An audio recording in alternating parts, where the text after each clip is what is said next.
Você sabe que são capacitores, né? Sabe que esses caras armazenam e liberam energia, não sabe? Não sabe? Então eu vou mostrar para você qual é a finalidade desses caras e como calcular a quantidade de energia armazenada por eles numa aula bem rapidinha e fácil para você entender isso aqui. Não sai daí não, hein?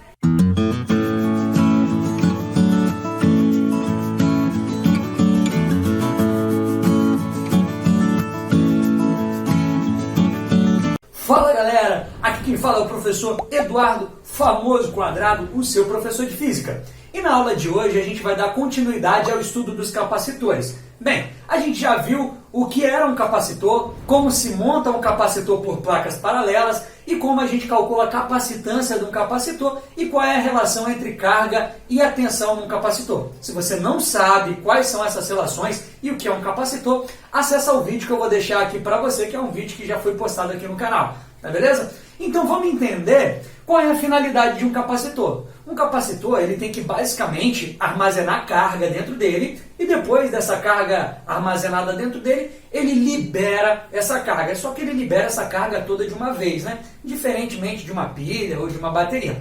A gente viu que ele é muito usado em desfibriladores ou em flashes de máquinas fotográficas. Tá bacana? Então olha só, eu sei que a finalidade dele é armazenar energia. Beleza, e depois liberar essa energia. Só que como é que eu calculo essa energia armazenada em um capacitor? Essa energia armazenada em um capacitor é chamada de energia potencial, tá bom, galera? Toda energia armazenada em um dispositivo é chamada de energia potencial. Então, potencial é a mesma coisa que armazenada. Capite? Olha aqui o desenhozinho do capacitor para a gente saber que essa energia armazenada ou essa energia potencial é a energia nele. Antes de falar para você qual é a fórmula que a gente vai usar para calcular a energia potencial em um capacitor, eu preciso que você preste atenção nesse gráfico aqui, galera. Isso aqui é um gráfico de um capacitor, tá? Que está relacionando a carga do capacitor em função da tensão naquele capacitor. Como é que eu desenhei esse gráfico? Eu desenhei esse gráfico usando aquela formuleta, onde carga é igual a capacitância vezes U, que é a tensão, lembra? Carga é Q. Reorganizando aquela equação, galera, eu tenho, ó, em vez de carga ser capacitância vezes U, que é a tensão, a capacitância vem para cá dividindo. Então U, que é a minha tensão, é o inverso da capacitância vezes a carga. Então isso aqui é só uma forma de mostrar aquela equação outra vez, tá beleza? Carga é igual a capacitância vezes a tensão. Só que quando eu coloco ela nesse formato, eu sei que para um determinado capacitor, bem, essa capacitância aqui, ela é constante. Então o que eu tenho aqui na verdade é o quê? Que a tensão é igual a uma constante vezes a carga. Essa constante vezes a carga mostra que essa relação entre tensão e carga é uma relação diretamente proporcional. Ou seja, se a tensão aumenta, a carga também aumenta. Tá bacana? Então a tensão aumenta, a carga também aumenta. E essa relação diretamente proporcional pode ser mostrada ou pode ser demonstrada por meio de uma reta. Ou uma funçãozinha do primeiro grau. Lembra lá da função do primeiro grau? Y é igual a x mais b. Então, essa relação aqui pode ser mostrada por meio desse gráficozinho. Então, veja bem. Como é que eu relaciono carga e tensão num capacitor? Num gráfico, pelo menos, isso vai ser dado por uma reta. Uma reta crescente, nesse caso. Galera, olha só. Eu tenho uma reta crescente que está relacionando carga e tensão. E eu quero descobrir qual é a energia potencial, ou a energia armazenada em um capacitor. Por definição, essa energia armazenada num capacitor vai ser a energia necessária para pegar todas aquelas cargas que estão armazenadas lá na armadura do meu capacitor. Vocês lembram? Um capacitor ele tem duas armaduras e essas armaduras elas acumulam cargas de sinais opostos, ou seja, uma armadura fica toda positiva, outra armadura fica toda negativa. Então, quando eu libero essa quantidade de energia armazenada nelas, o que eu estou fazendo? Eu estou arrancando essa carga delas. E para arrancar essa carga delas, eu preciso realizar um trabalho sobre essas cargas elétricas. Esse trabalho realizado sobre essas cargas elétricas, galera, vai ser justamente igual à energia potencial que estava armazenada naquele capacitor. Ou seja, se eu precisei de uma energia de 5 joules para arrancar aquelas cargas, quer dizer que existiu uma energia de 5 joules armazenada naquele capacitor. Se eu precisei realizar um trabalho de 10 joules sobre aquelas cargas, quer dizer que existia uma energia de 10 joules armazenada naquele capacitor. Tá bacana? Então, quer dizer que se eu calcular o trabalho realizado sobre aquelas cargas para desprender elas da armadura, eu vou conseguir calcular a energia potencial, que é a energia armazenada no capacitor? Exatamente. Então, veja bem, eu preciso calcular esse trabalho aqui. Trabalho, pá, é igual a carga vezes U. Ué, professor, você não me mostrou essa fórmula não. Mostrei sim, tá? Na nossa aula de eletrostática, em uma das nossas aulas de eletrostática, onde a gente falou sobre trabalho elétrico, né? Eu mostrei para vocês que o trabalho elétrico, ele é dado pelo produto entre a carga elétrica e a diferença de potencial. Diferença de potencial é a diferença do potencial onde aquela carga estava e onde aquela carga vai estar. Beleza? Então, olha só. Trabalho é igual a carga vezes U. U é essa minha diferença de potencial. Até brinquei com vocês falando que trabalho era um Q, né? Então, trabalho é carga vezes U. Beleza? Se eu calcular esse trabalho, eu vou conseguir descobrir a energia potencial? Exatamente. Só que dá uma olhada no bizuzinho aqui, galera. Toda vez que você tiver um gráfico, isso aqui é muito importante, toda vez que você tiver um gráfico, nesse caso um gráfico carga por tensão, e você quiser saber o que representa a área abaixo desse gráfico, ou seja, qual grandeza essa área abaixo desse gráfico está representando, é só você fazer uso de um macetinho bem bacana, tá? Você vai pegar a grandeza do eixo Y, nesse caso é a carga, e multiplicar pela grandeza do eixo X, nesse caso é a tensão. Multiplica as duas, carga vezes tensão, né? O produto entre carga e tensão dá o quê? Trabalho. Então, carga vezes tensão, ou seja, a grandeza do eixo Y vezes a grandeza do eixo X, é igual ao trabalho. Então, a grandeza resultante desse produto vai representar a área abaixo desse gráfico. Isso serve para qualquer ramo da física, tá beleza? Para qualquer um. Você pode pegar aqui as grandezas do eixo Y e do eixo X, multiplicar as duas. A grandeza resultante do produto delas vai ser representado pela área abaixo desse gráfico. Tá bacana? Então, olha só. Trabalho é igual a carga vezes U. Então, trabalho é representado pela área abaixo desse gráfico aqui. Carga por tensão. Tá? Show! Só que eu falei para vocês que esse trabalho realizado para arrancar as cargas das placas metálicas do meu capacitor, da armadura delas, é igual à energia potencial, que é a energia que estava armazenada nelas. Isso é beleza. Então, o trabalho realizado por essas cargas é igual à energia potencial, aquela energia que já estava armazenada nelas. Bacana. Show, professor. Olha só. Eu posso escrever o seguinte. Como eu falei para você que esse trabalho é igual à área, né?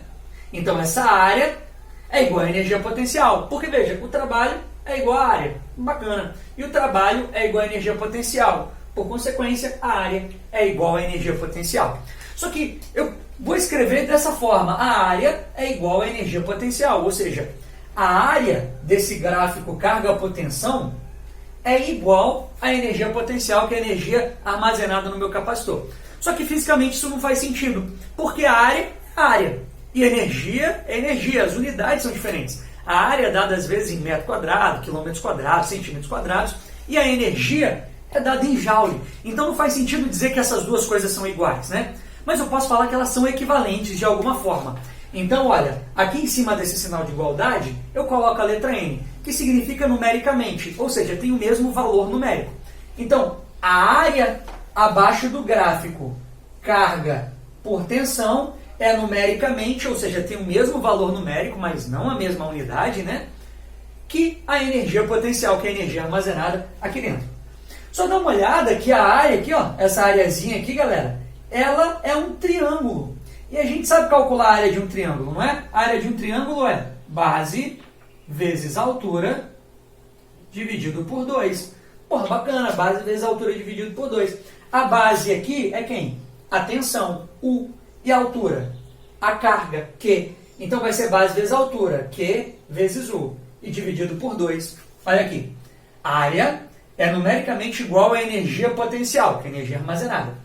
A área daquele camarada é base vezes altura dividido por 2. Carga vezes tensão dividido por 2. Que U dividido por 2. Então é o Q rachado no meio. Tá beleza?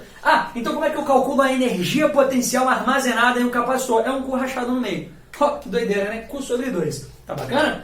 Então espero que você tenha entendido até aqui a dedução dessa fórmula. Lógico que a gente não vai ficar deduzindo ela o tempo todo, né, para todo problema que for aparecer para a gente de energia potencial. Mas é muito importante que você saiba essa formuleta e que você entenda de onde essa fórmula está saindo.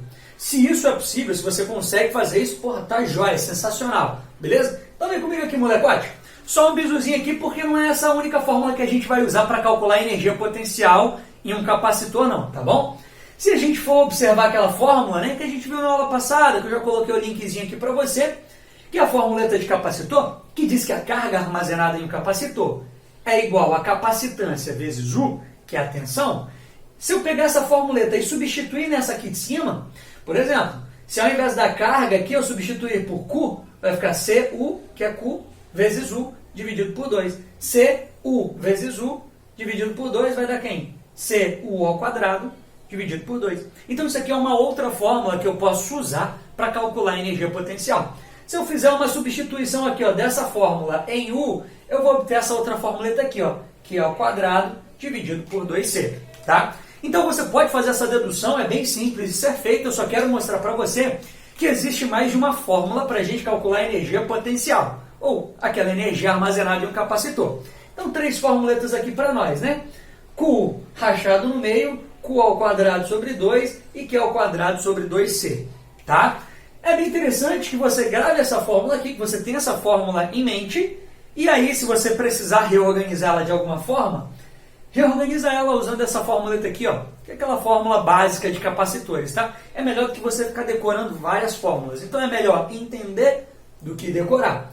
Então, deu para entender aqui? Até aqui, galera? Espero que tenha ficado claro. A gente vai vir com um exemplo aqui para você entender como isso seria cobrado em vestibulares. Tá bacana? Quadro novo, vida nova, galera. Dá uma olhada nesse exemplozinho aqui, ó. Imagina que o problema põe para você que existe um desfibrilador, né? Aqueles desfibriladores, você dá aquele chocão no peito do cabra que está quase morrendo para tentar ressuscitar ele. E aí esse desfibrilador ele tem uma capacitância de 80 microfarad. Beleza? Ele está submetido a uma diferença de potencial de 4.000 volts. E o problema quer saber o seguinte, quando eu descarregar toda a energia liberada nele, quanto de energia vai ser liberada? Bem, essa energia liberada vai ser igual à energia potencial, que era a energia que estava armazenada nele. Não é verdade? Então eu preciso calcular a energia potencial armazenada nele. Como é que eu calculo essa energia potencial armazenada nele? Ah, existem 3 fórmulas diferentes que eu posso usar, professor. Mas eu vou fazer o seguinte, eu vou usar aquela formuleta da energia potencial que deixa capacitância e tensão em função dela. Que é aquela fórmula que diz o seguinte, que a energia potencial é igual a capacitância vezes diferença de potencial ao quadrado sobre 2. Então, Q ao quadrado sobre 2. Isso é beleza? Vou calcular a energia potencial aqui. Da seguinte forma, a capacitância é igual a 80, né? Só que 80 microfarad. Lembra que micro significa 10 elevado a menos 6? Milimicro, nanopico, menos 3, menos 6, menos 9, menos 12. Então, micro é 10 elevado a menos 6. Então, 80 vezes 10 elevado a menos 6, vezes a diferença de potencial ao quadrado. Ao invés de colocar 4.000 aqui, eu coloco quem? 4 vezes 10 elevado a 3, né? Estou escrevendo 4.000 em potência de 10 ao quadrado, dividido por 2. Olha só, 80 dividido por 2 dá 40, vezes 10 dá menos 6. 4 ao quadrado dá 16, 10 elevado a 3 ao quadrado, potência da potência, eu multiplico os expoentes, né? 2 vezes 3, 6. Então, 10 elevado a 6. 40 vezes 16 dá quanto? 640. 10 elevado a menos 6 vezes 10 elevado a mais 6, o que eu faço com esses caras? Eu corto. E aí a minha energia potencial, que era aquela que estava armazenada no desfibrilador, é de 640 joules, ou seja, igual à descarga que vai ser liberada ali no peito do peão para ver se ele dá aquela velha ressuscitada. Tá show? Então espero que tenha entendido aí o que é energia potencial armazenada em um capacitor, né? Energia potencial armazenada, isso aí acaba sendo... Então espero que você tenha entendido como funciona esse esquema da energia potencial em um capacitor, como a gente calcula isso, as diferentes formas, como eu relaciono essa energia potencial por meio de um gráfico carga por tensão. Tá top? Então, ó, até nas próximas aulas. Adeus!